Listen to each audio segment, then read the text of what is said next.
panel on the 20th anniversary of the Iraq invasion, titled Challenges to the Civilian Military Distinction in the Aftermath of the Iraq War. My name is Ahmed Musa from the Columbia Global Center in Amman, and I thank you for joining us today. This event is the first in a series of 4 seminars scheduled throughout the year that focuses on the lasting impact of the Iraq War on both the humanitarian and geopolitical landscape. The consequences of the invasion and occupation of Iraq have been numerous, including sectarianism, the emergence of armed groups, the rise of the Islamic State, and the ongoing impact on economic sanctions. Counterterrorism measures employed during the conflict have sparked a debate about international humanitarian law and the accountability of those responsible for crimes committed during the conflict, highlighting the need for discussion on the role of international law and accountability mechanisms in contemporary warfare. Today's panel will focus on the civil-military dynamics and explore how decisions made by humanitarian organizations during the Iraq and subsequent Afghan wars have placed constraints on their operations. These limitations, whether imposed by governments, armed groups, or other actors, have taken various forms such as restrictions on access, attacks on humanitarian workers or facilities, diversion of aid, or interference with the delivery of humanitarian assistance.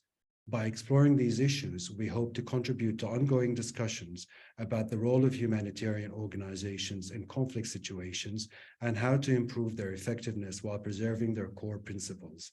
Our panelists have graciously agreed to participate in this important discussion. We are very thankful for their presence and their contributions today.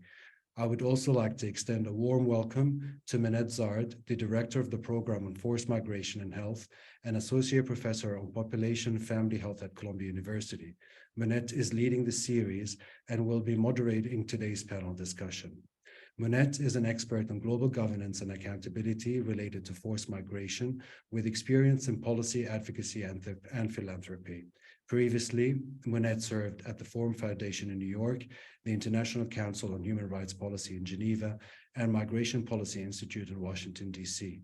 She also worked with the Brookings Institution, the United Nations High Commissioner for Refugees, the Center for Strategic and International Studies, and held positions at the Refugee Studies Center at Oxford University and the Lawyers Committee for Human Rights in New York.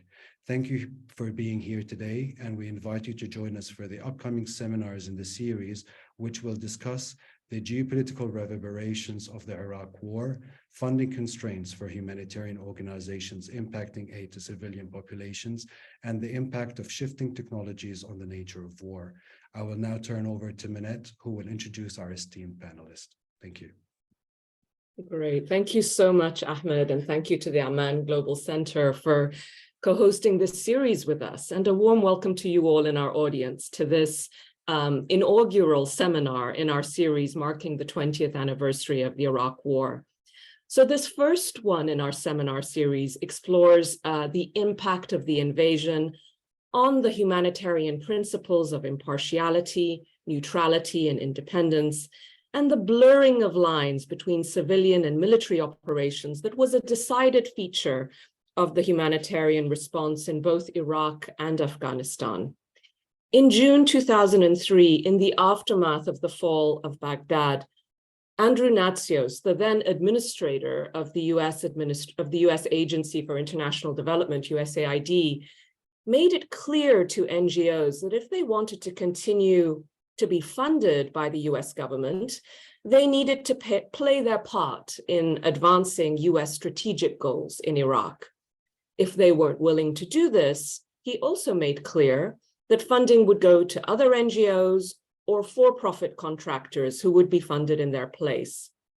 And this came shortly after the now somewhat infamous framing of humanitarian action adopted in late 2001 in the context of Afghanistan by then Secretary of State Colin Powell, who referred to NGOs as a force multiplier for the US military, which, by extending the reach of the US government, could do much to help accomplish the intervention's goals. So in the face of this kind of explicit linkage between the US military mission and its civilian strategic objectives, few NGOs pulled out or declined to take US government funding. Indeed, our first speaker today, Les Roberts, resigned from his position as Director of Health at the International Rescue Committee in protest at the IRC's decision to take US funding even prior to the invasion to operate humanitarian programs in Iraq and its immediate aftermath. And while IRC did eventually withdraw from Iraq once the emergency phase of the operation was over, many other international NGOs did not. And at the same time, we also saw militaries taking on more traditional humanitarian roles as part of the effort to win hearts and minds. So we hope in this session today to explore what some of the longer-term implications of this blurring of humanitarian and civilian roles might be when we look back over the last 20 years. And while it's hard to draw a direct causal line, at a minimum, I think we can make a strong argument that the last 2 decades have seen the increasing politicization of the humanitarian mission. This has coincided with a steady escalation in attacks on aid workers, a pattern that has been observed both in Iraq and throughout the world.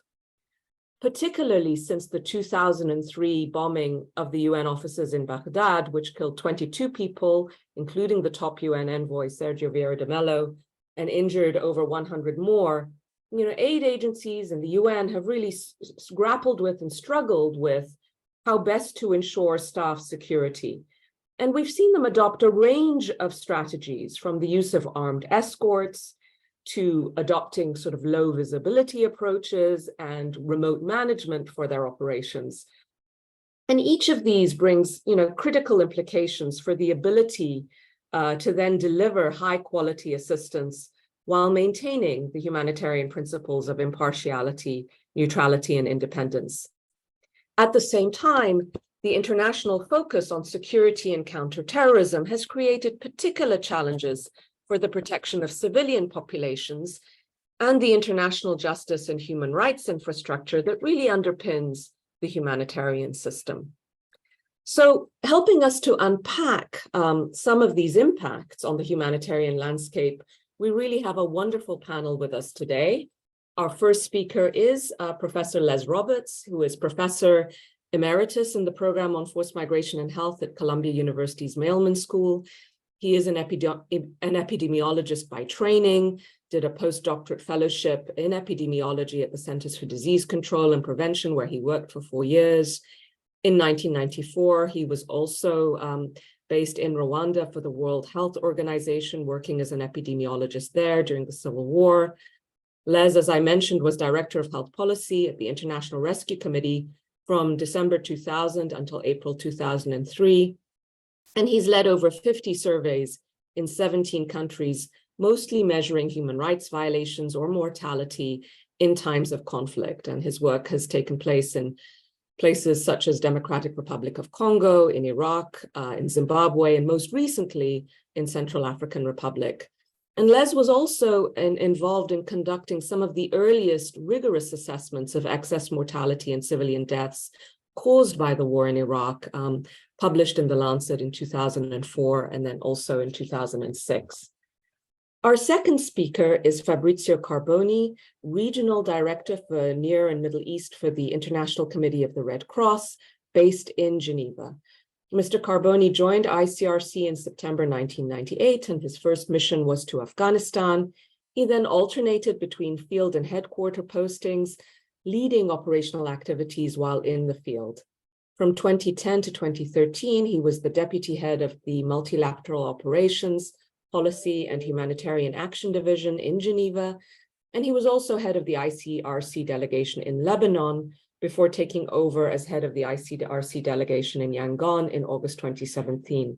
He's been in his current post since September 2018, and he holds a law degree as well as a master's in international law. And our final speaker is Zahar Muhammad Ali, who is a subject matter expert on human rights and armed conflict, and advises governments and militaries on civilian harm mitigation policies and practices. Most recently, she was the director of the Middle East and South Asia program at the Center for Civilians in Conflict, CIVIC, and led the work there on urban warfare. Previously, Zahar worked at Human Rights Watch, Human Rights First, and practiced law in New York. So our panelists will each speak for about 10 minutes each, and hopefully then we will have some time for Q&A. So do please be thinking of any questions that you'd like to pose to them, put them in the chat, and we'll do our very best to get to them. So without further ado, I'm going to hand over to Les. Thank you, Monette, and hello, everyone. I'm very honored to be here today.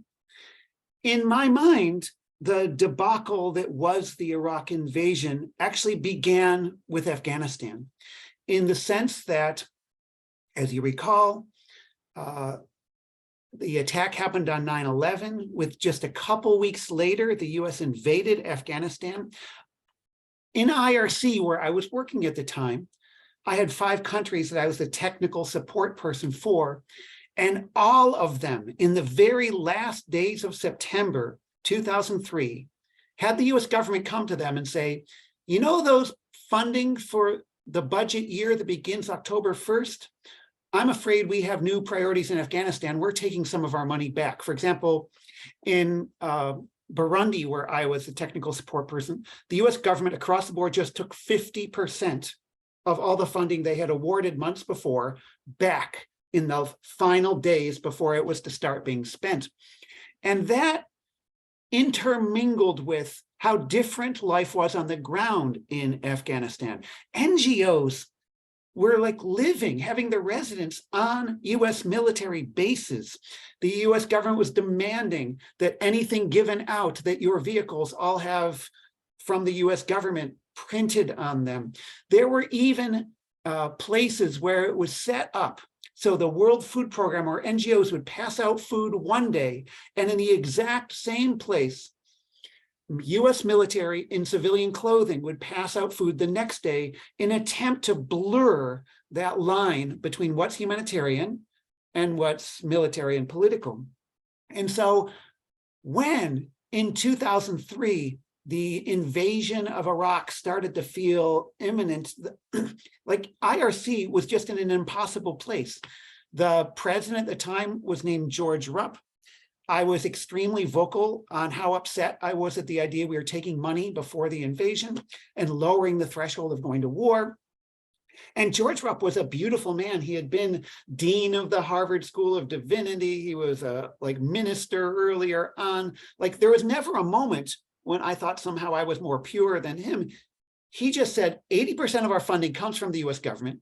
This is the most vindictive and aggressive administration we've ever covered. We do a lot of good programs. I have 4,000 people working for me, and lots of them will lose their job if we don't do this. I can't say no. And so we sort of went our separate paths. And as Monette said, about a year later, my colleague Gilbert Burnham at Johns Hopkins scraped together $20,000, which is what it took. And I was smuggled into Iraq, and with some amazing Iraqi colleagues, we did a boring standard mortality survey, estimating that about 100,000 people had died at that point, 60,000 of them from violence. We probably made a mistake. Of the 3 big findings, violence was up more than 40-fold. The violence was primarily caused by airstrikes from the Americans, and we thought the death toll was about 100,000. The first 2 were statistically overwhelmingly clear. They were unquestionable, but we focused on saying 100,000 dead because we thought it was most media friendly. But actually our results were so imprecise that it allowed for it to be controversial. And what I didn't understand at the time was how profound the embeddedness of the reporting was. And let me just give you a couple of examples. I saw dozens of times US soldiers at checkpoints stopping cars. And in Iraq, for years, the way to communicate, if you're a policeman, that a car should stop would be to go like this. You sort of stand up and you go like this. The way to communicate that a car should drive through a checkpoint was to go like this or like this. And so here these American soldiers were trying to stop cars by going like this or going like this, and people interpret it as drive through. By 2005, we had killed over 600 civilians at checkpoints in Iraq. Al Jazeera said by 2007, it was 1,000 and something. The WikiLeaks release confirms this.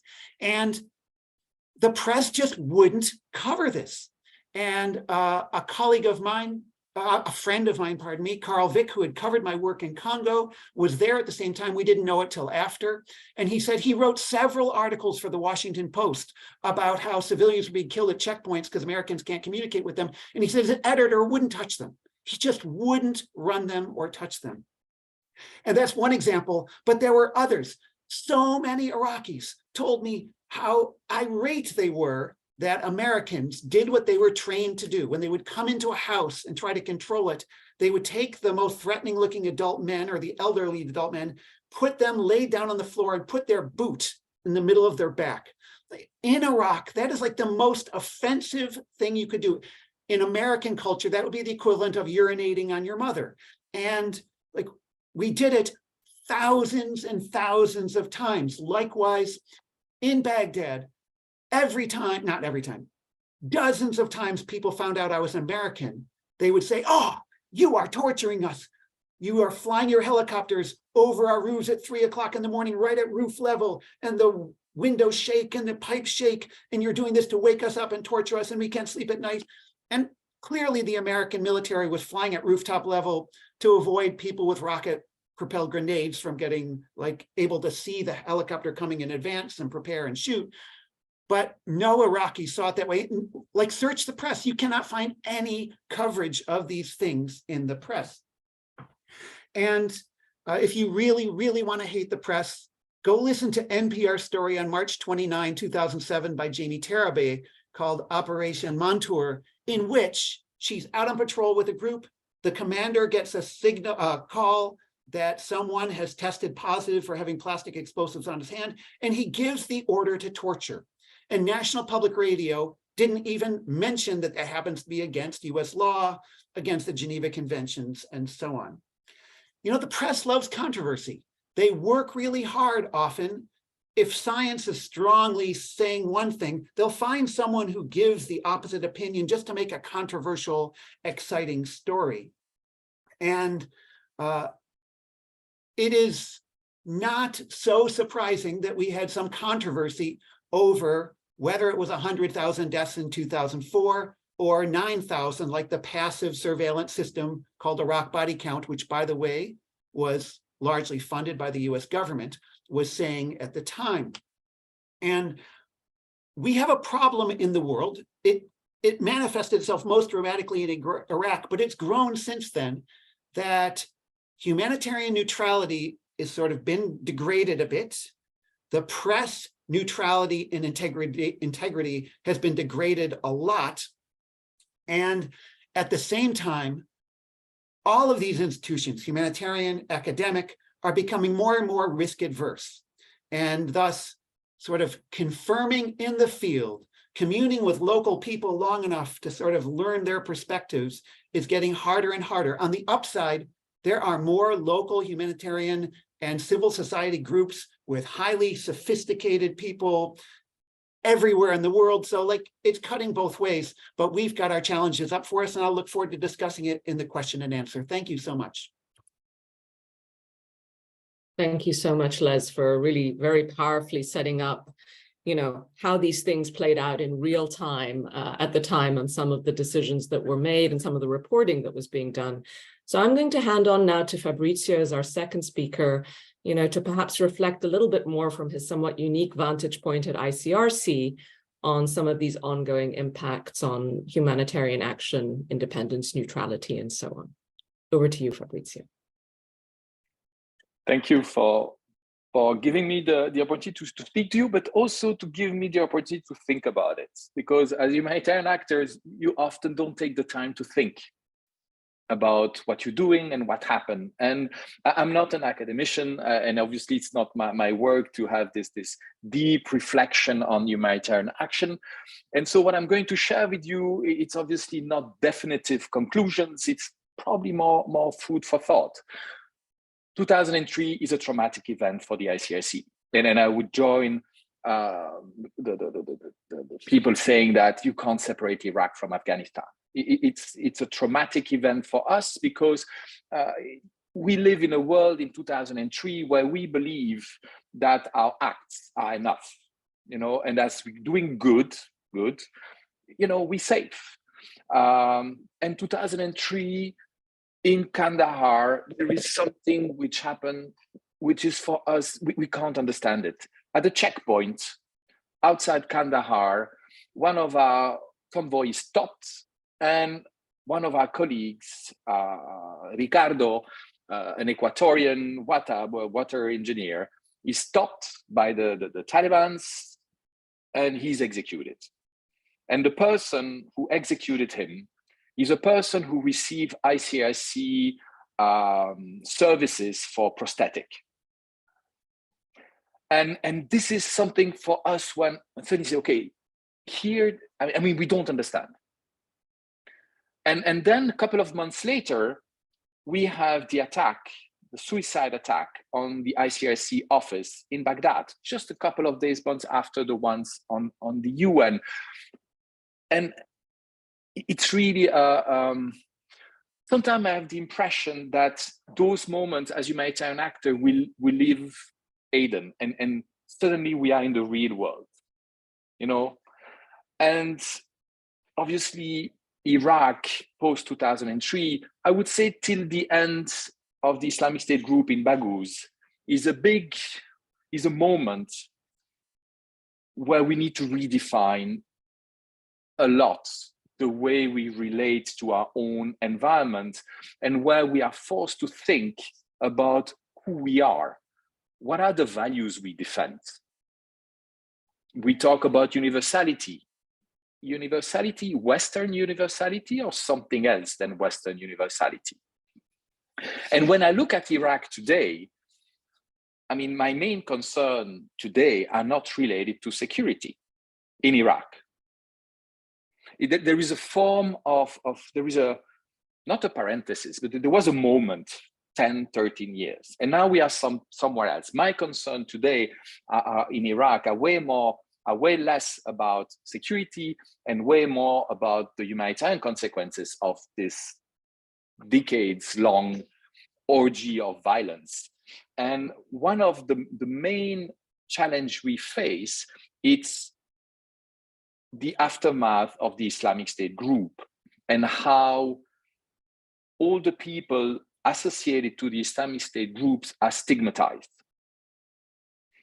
And this idea, this original idea that was very well described by Les about this, you know, you either with us or against us. But actually, we are repeating it. In considering the people of the Islamic State group or associated to the Islamic State group as if they were a new reincarnation of evil on earth. And that prevent us from showing any sign of empathy, understanding, and accept that even those people have basic rights. And I'm saying this from a humanitarian perspective. But what worries me is that from a security and stability perspective, it's not seen and perceived. And I'm obviously talking about the hundreds of thousands of people who are still displaced, not allowed to go back. I'm talking about the people in Al-Hol, the people detained in northeast Syria.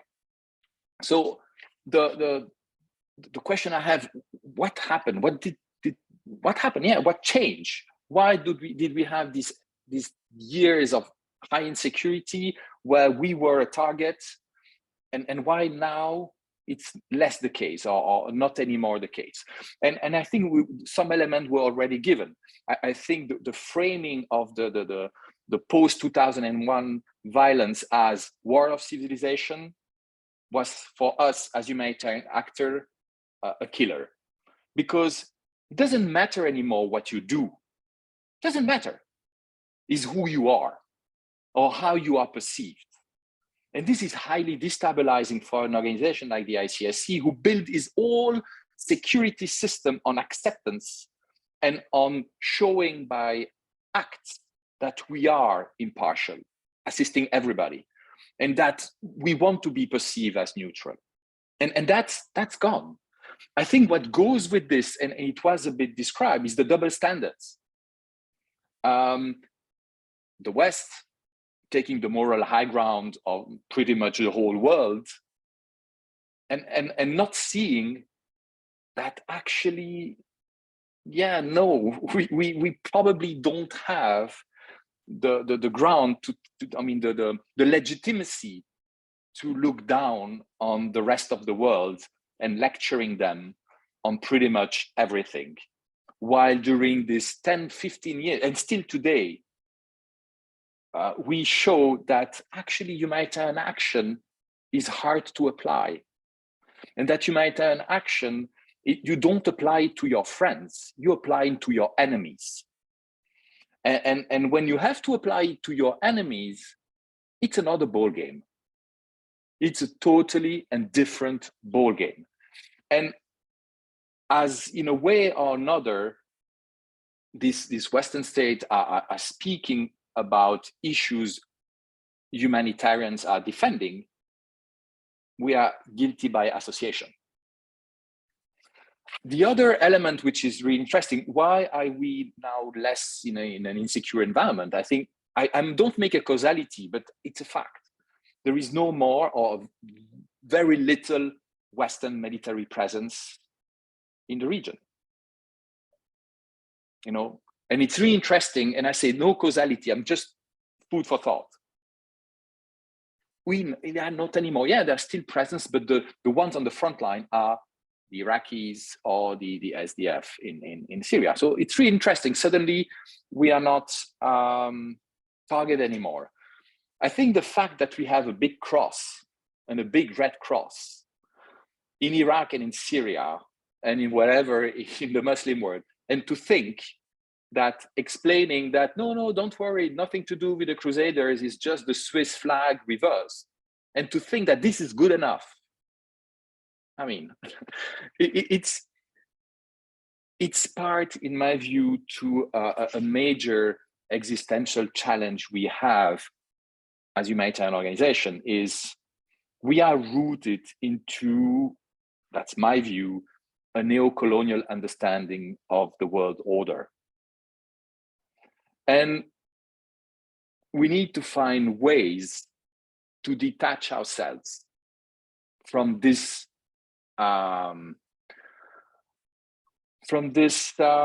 legacy.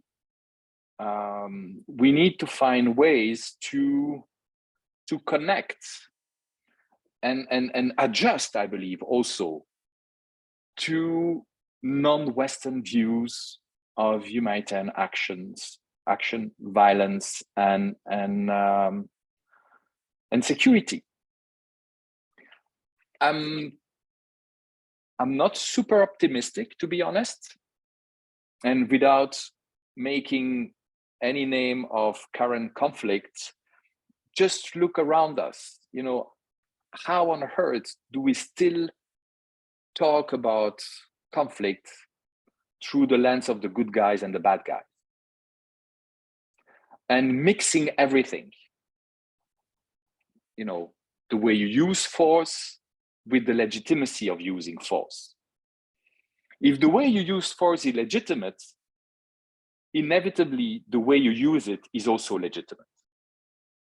And I think this confusion is not helping the people we want to assist and protect. So I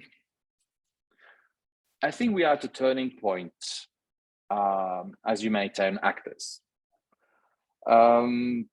We've operated in environments where we could impose our presence in a way or another.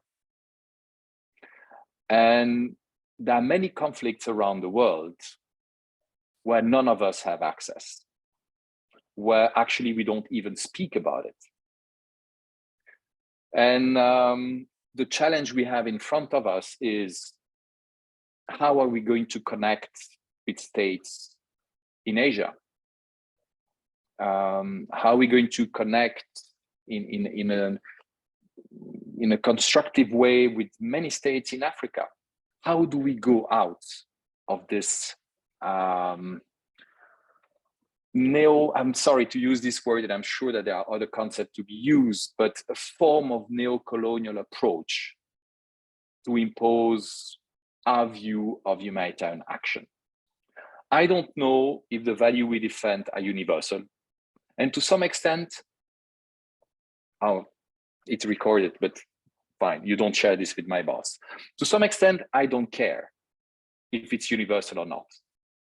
But I'm sure that those values could be and should be accepted by everybody, because in situation of conflict, it remains, in my view, the basic we need to provide to people in situation of conflict.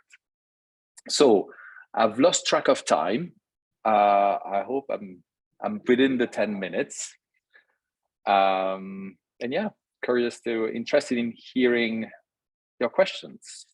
You're perfectly on the 10-minute mark. Thank you, Fabrizio, and thank you for really sharing lots of rich and very thought-provoking sort of ideas for us to reflect on. And I think you've perfectly set up our final speaker. Sahar, over to you. Wow, that was a hard act to follow with both of you. Both of you touched on some points. Les, you were very detailed in sort of portraying the picture of what was going on in Iraq at that time. And Fabrizio, you touching on global world order and our rules-based system, which I do think was changed in 2001. And we see the ramifications with what has happened last year with the conflict in Ukraine, where, who are the good guys? And yes, we have the baseline, everybody in terms of laws and human rights and IHL, humanitarian law, but just the reaction to the invasion from the global south and how they compare it to what happened in Iraq and Afghanistan cannot, has to be looked at it from that lens. And that's, we can talk about it for hours. Nobody has the full answer, except for getting back to a more rights-based, respectful approach to governance and not looking at everything from a very highly militarized and security lens, but respecting fundamental dignity and the rule of law. But just going back to some of the, the questions for Monette that you posed us in terms of CivMil issues and the blurring of the lines, I can sort of offer my perspective and that of Civic, because it was a bit different. Civic does not provide humanitarian assistance. Civic's creation was actually in response to the civilian harm that was attributed to the US and coalition forces in Iraq and in Afghanistan. And Civic's founder, Marla, went to Afghanistan and started just knocking on the door of the US military and saying, what is happening? You're like killing civilians, people are getting injured, businesses are getting destroyed. And in Iraq, Les, you're talking about documenting the toll. Marla and her colleague, her Iraqi colleague, were going to hospitals and were just logging the data. And, she was going to the US Army at the checkpoints and going to their bases, trying to meet commanders. And they would say, oh, this is incidental harm. It's permissible under international humanitarian law. The lawyers have signed off on it. And the reaction, Marla's reaction at that time was, well, it doesn't matter if it's incidental or not, people have died and there has to be an acknowledgement. So that led to this body of this kind of engagement with the military. And Civic was not funded by the US, so we didn't have these other issues that the humanitarian actors had to deal with. And Civic was only 2 people at that time. But that led to this engagement on directly having a dialogue with the military on the ground to acknowledge harm, to apologize to communities.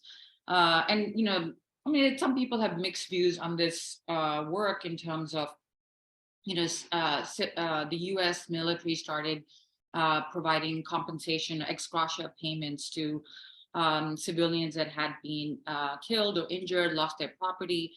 Congress ended up enacting 2 comprehensive victim assistance packages, both for Afghanistan and for Iraq. Civic's founder Marla ended up getting killed in a suicide bomb attack in 2005 on her way to meet with the US. But, when I reflect on her work that she did, nobody was doing this kind of engagement and getting the military to really say, no, you need to acknowledge and track civilian harm. You mentioned the issue of checkpoints. There's actually an interview that was of a general talking to Marla asking him, well, where is your data on the civilians that have been killed and injured? And so we don't have data. And back then, and even now, so a lot of militaries don't include data on deaths and injuries or destruction of infrastructure when they conduct their battle damage assessments. It's taken 20 years for now the US to change some of its policies. I mean, gradually it's been happening, but still this is a very underdeveloped area. And back 20 years ago, this is what, civics started doing. So it was an interesting kind of civ-mil dialogue where, because, we were not providing humanitarian assistance, we were engaging directly on the issues of acknowledging civilian harm, and then how to use that data to understand what the impact was to change military tactics, policies, and procedures and training. And the example of checkpoints, this again, Les, you're absolutely right. So many civilians, Iraqis, were killed at checkpoints, and and then there was General Corelli, I remember, who then he issued an order to start tracking data and what was happening. And that analysis led to changing in policies. So these new escalation of force policies were enacted. And then you saw this dramatic decrease in issues incidents that were happening at checkpoints. Basically, telling Iraqis how to approach a checkpoint, what they needed to do. And then the Marines on the checkpoint who were also scared because they were very, trigger happy because they just lost some of their soldiers in a suicide bomb attack, an IED explosion. And so again, developing this body of work by analyzing the data was so new. And this really came out of this civ-mil dialogue. And this was different from, documenting and publicizing. And I think it's, you're right, Les. I think some of the challenges with reporters being embedded and how they were viewing the narrative was problematic. And then if you also look at, but again, this engagement for some of us did lead to some positive changes. I mean, it took a lot of the Iraqis are the ones who suffered the most from this, but it did lead to this kind of civ-mil engagement led to some positive changes. And I would just reflect even on the detainee abuse issue. When in 2003, when, again, the US was not in the detention business and necessarily they were responsible, and they were detaining hundreds and thousands of Iraqis. Most of them were just in the wrong place, wrong time. Over 80% of them, I remember speaking to Iraqi soldiers, they're like, we don't know who we're detaining. We don't have the information on them. And of course, all of the Geneva Conventions, all the things that the US Army is trained on in terms of treatment, etc., was all thrown aside. And of course, what the horrors of Abu Ghraib and the humiliation, the torture of Iraqis. And the US did hold and investigate low-level soldiers and guards accountable, but the entire framework that allowed the policies of torture to be implemented there was never any proper accountability. I mean, yes, the US did a Senate Select Intelligence Committee report and the executive committee, the executive summary is published, but there was never really full accountability of what happened in response to 9/11 in the whole torture policies that that were allowed and enhanced interrogation techniques. But again, there was a civ-mil engagement from that aspect too, because I remember we were talking to some of the new commanders coming in who were overhauling the detention regime in Baghdad. General Stone, I remember, he stepped in. Many of us were engaging with Congress and Senator McCain, who led the passage of the Detainee Treatment Act in 2005. Even at OSD policy at the Pentagon, many of us were engaging about new rules on detention in Afghanistan, in Iraq, and of course there was all the litigation for Guantanamo that was successful to give rights to habeas rights to detainees. So that kind of dialogue did happen eventually. I mean, some horrible things did occur, but when we think about the arc of and I think Fabrizio, as you was sort of sharing your thoughts on this, the arc of what happened And even now what's happening in Iraq, and it's true, there are very few Western military forces on the ground. And I was just in Raqqa recently, and I was in Al-Hol, and even the work that we've been trying to do with the Iraqi security forces and getting them to think from a rights respecting lens, and when they're doing the operations against the Islamic State. And even the way how the government has reacted in terms of holding ISIS members accountable. I'm not really doing it in a strategic way that the people who are responsible for the most crimes should be accountable, and having a victim-centered approach to reintegration, reconciliation has huge ramifications. Anybody affiliated with the Islamic State, you're not allowed to come back to the neighborhood. You go to Al-Hol, it was full of kids. These kids had nothing to do with what the choices that some member of their family made. And over a third of the people in Al-Hol camp are Iraqis, and the challenges of getting them to go home. And it has created these massive issues of governance and us versus them, and the lack of basic adherence to respecting human dignity and respecting core rights. And how do you sort of develop that? How do you work and make it think about, there's been so much, talking to Iraqis and even my Iraqi colleagues, I would, asking them about what it was like when those tanks were rolling in. What was it like when Al-Qaeda took over? What was it like when Islamic State took over? It's like the rebirth of Iraq happening every few years. And so now, there's just a lot to unpack from what happened then, but I'm just always hopeful in the resiliency of my fellow humans to do the right thing, and hopefully learn from these lessons that we really need to approach these kind of issues from a more holistic, approach, where you are even working with the local humanitarian organizations when you're thinking about providing aid and relying on their expertise, not having this Western approach to prosecuting, assisting on the ground, and really having a human-centered approach to conflict. I think is really important.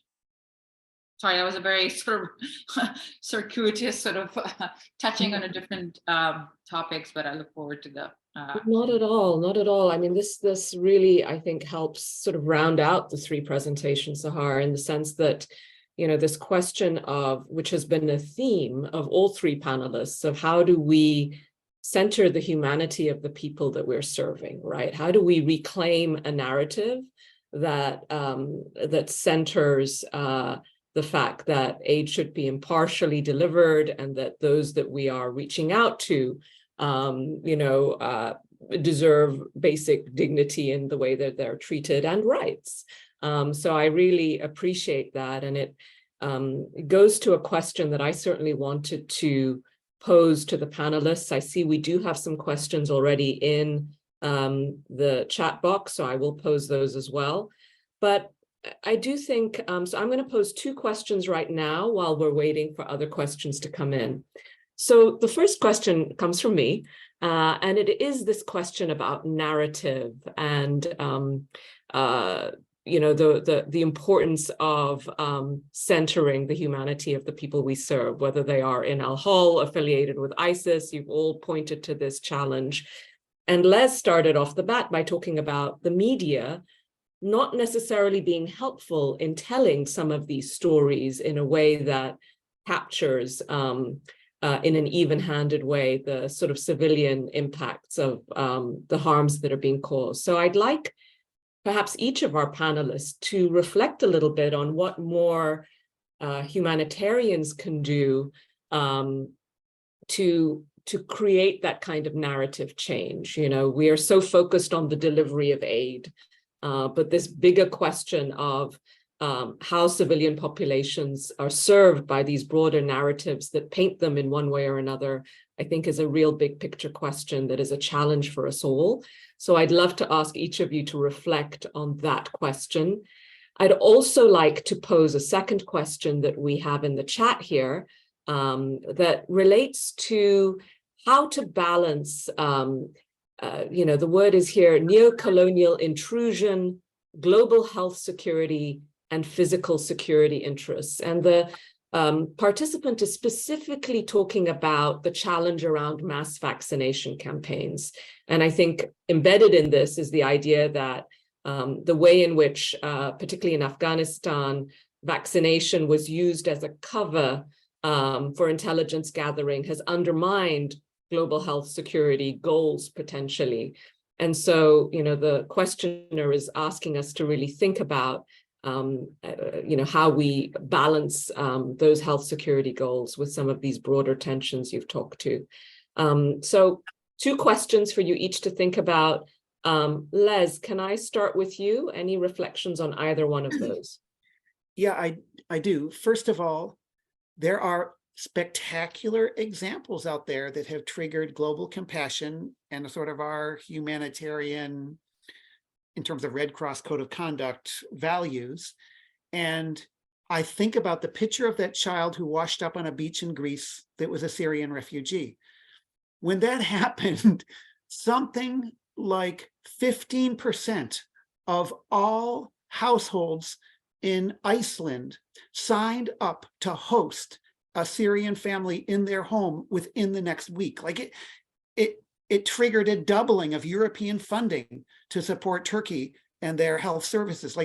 So there are times when a book or a story like The Diary of Anne Frank can capture perfectly the sort of experience of people who are trapped in these situations. There are times when pictures works, but I think what we lack is, it's very rare, and it was so beautiful how well those mothers who went from Ukraine into Russia found their children and brought them back over the last couple of weeks has been sort of documented, and that story was told. Wow, is that a powerful story?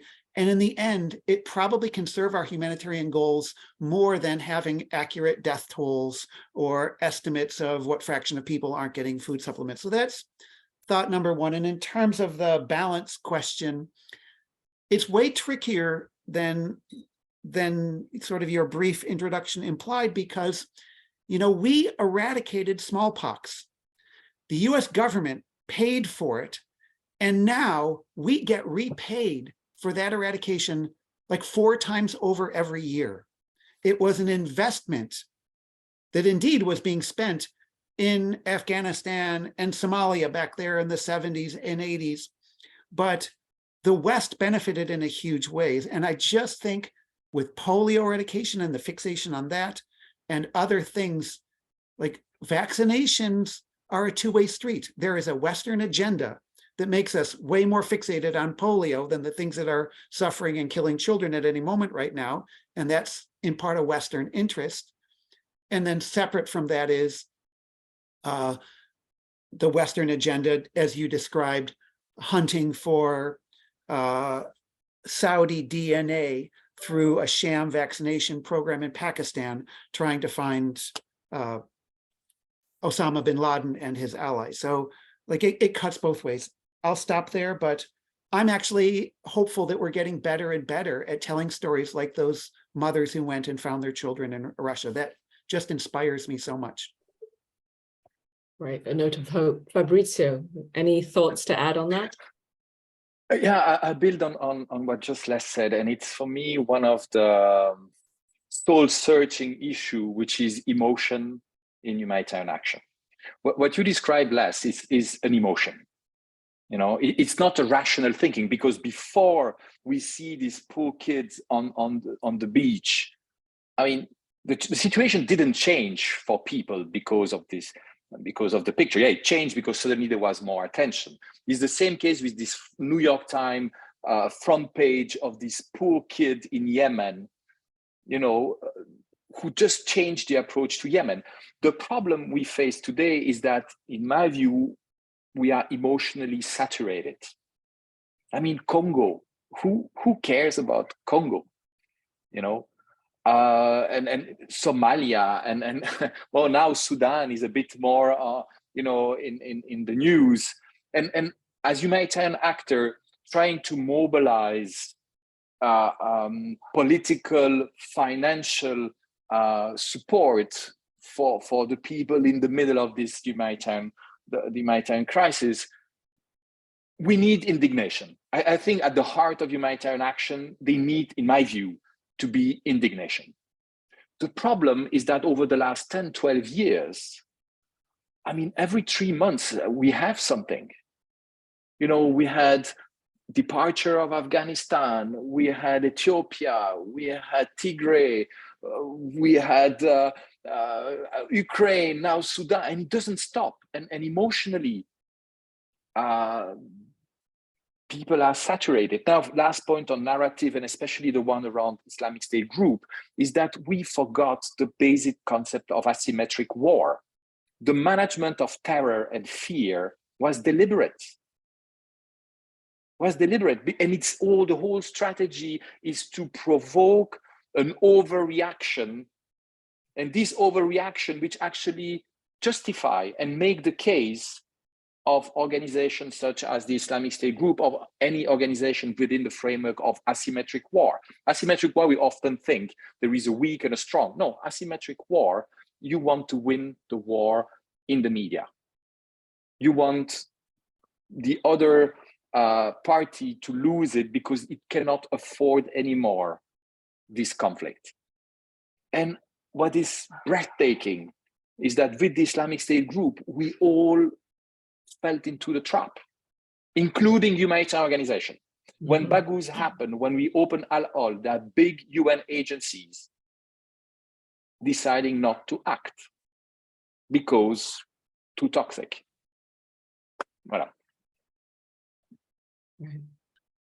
Yeah, just briefly to add, I mean, yes, you can have more attention, and I do think that generally there's world fatigue on all the conflicts, and I mean, right now a lot of the attention of the world is on Ukraine, and I'm sure my colleagues who get a lot of aid from governments will agree that there's humanitarian assistance is focused there, and other conflicts are less so, and it's a bit of a challenge, and but I think one should phrase it from the lens of why, everybody's in a response mode.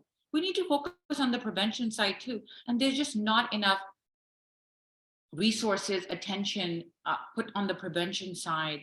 That when governments, and there are two aspects. One is, we're going to rely on the military for everything, which is, again, problematic. Why shouldn't we use soft power? Why don't these governments in the Middle East, in Africa, in the West, actually, when they're engaging in bilateral engagement, providing military support, or in terms of weapons transfers, or providing food aid, or not all this attention on climate change and supporting what is happening in Pakistan recently, in other countries, and using this soft power that builds in key things on good governance, human rights, respecting fundamental dignities as part of this package, so you can try to prevent, of course, wars will happen. I mean, unfortunately, that's human nature, but you can at least try to, there's more emphasis and allocation of funding on the prevention side than just on this reactive mode. Because the other problem is, there's this, and again, I don't work for humanitarian aid organizations, so I'm sorry if I'm speaking, but from that behalf, but it's like, the humanitarian aid organizations are going to fix the problem. No, I mean, they're not a government. I mean, how much can they do? And they're stretched with their aid, and how much money they're getting to. It's just a band-aid when the problems are so deeper and structural that governments that are in the business, through World Bank or IMF, whatever, that they can use these tools to actually build proper structures, building resiliency, proper frameworks on human rights, good governance, rule of law. And these are not Western. I don't think these are Western. They should really be seen as universal. So I think there has to be more emphasis on the prevention side of things, so we don't have these issues at the scale that we do, and not every few months we're reading with a new conflict, because too often it's a very military security immediate goal approach, and then you see what's happening in Sudan, right? I mean, it's like everybody step back. Let's support the one side over the other. Who's funding them? And then see what's happening now. So it's the framing us to just change for all these governments to to just focus on the prevention side more. So my heart is breaking because there are so many wonderful questions in the Q&A, and we're rapidly coming up against the clock. But I do wanted to give you all an opportunity to answer one, which I think will give us hopefully an opportunity to go out on a more hopeful note. An anonymous attendee asks, we've heard how things have changed in the last 20 years, mostly for the worse. What changes, currents have you seen or do you see emerging that make you hopeful? And so, I'd like again to pose that to all three of you. Sahar, maybe we could start with you. You finished on the note of prevention, and you've been developing this wonderful work around different ways to account for civilian casualties. Name one or two things that give you hope, and then we'll go to Les and then Fabrizio. Well, I think some of the work, at least on protection of civilians, there is a movement on protection of civilians over the last couple of decades, harnessing the lessons from the recent wars, and as most of the wars that are happening in urban areas, the awareness on the impact on civilians, the reverberating effects on civilian infrastructure is now on the minds of policymakers. We had this landmark political declaration endorsed by 83 states to limit the humanitarian consequences from the use of explosive weapons with wide area effects. This was 10 years of engagement with the UN, ICRC, Civic, a lot of other NGOs using evidence-based approaches to tell policymakers and governments that things have to change. So, you have these positive examples of people coming together. Before that, there was a Safe School Declaration. Some militaries are enacting protection of civilians policies, changing the way they approach training to better assess risk to civilians and civilian infrastructure. So I think these are positive. It takes some really horrific things for this to happen, but I think we are also in a space that there's this movement that these good practices that are being identified, how do you share them with other militaries, with other governments, again, from the prevention lens, so that there's less impact on civilians. So I have to say optimistic, because otherwise in my line of work, despite all the data, but there's some positive, so I'll sort of stop on that. Yeah. Wonderful, thanks. Les, over to you very briefly. So I regret not saying that after that 2004 study was done, it appears that the US military dramatically reduced their use of air power. And I've got that from several places, and the surveys after show that air power became almost an insignificant cause of death. There are so many examples now like that, like Barack Obama not invading in Syria after he said he would if chemical weapons were used, because it was pointed out to him in the war in Kosovo, as documented and published in the Lancet, that when we used air power in Kosovo, it actually triggered a huge spike in killing of people on the ground, because the Serb forces thought they were going to get driven out and they wanted to sort of finish their business. We now have examples where data changes policy. And back to Sahar's last point, I do think the way to make and to prevent war is to make the cost more expensive over time. And I think little by little, both the picture of the child on the beach and sort of raw data are making that happen. And then my final thought is what I sort of said in my opening. MSF now twice has backed out of documenting mortality because it was so political and bad. They did a survey in Tigray, and they decided if we publish this, probably we will get kicked out of Ethiopia. We do a lot of clinical services. We can't risk doing that. So they've never let it go. Likewise, they were planning to do something in CAR. Wagner mercenaries came in. It got really political. After years of planning, they pulled out. And in the last example, a Congolese NGO stepped in, took MSF's questionnaire, took their procedures, and just did the MSF study. The growing local capacity to sort of induce our motivation, to induce documentation, to do witnessing is growing enormously, and we just need to figure out how to fuel it and support it. But I have a lot of hope when I meet someone in Congo who's gone out without any weapons and brought back 70 children the year I spoke to him, who had been kidnapped by armed groups, and he just goes and shames them, screams at them, grabs the kids and brings them back.